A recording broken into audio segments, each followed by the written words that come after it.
بسم الله الرحمن الرحيم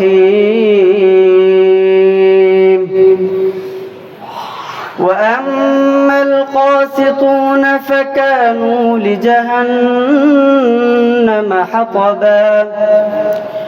وأن لو استقاموا على الطريقة لأسقيناهم ماء غدقا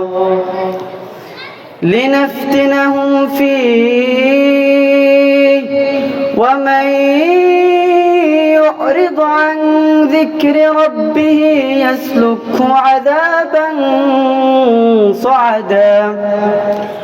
وأن المساجد لله فلا تدعوا مع الله أحدا وأنه لما قام عبد الله يدعوه كادوا يكونون عليه لبدا قل إنما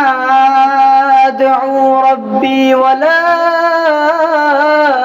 أشرك به أحدا قل إني لا أملك لكم ضرا ولا رشدا صدق الله مولانا العظيم. السلام عليكم.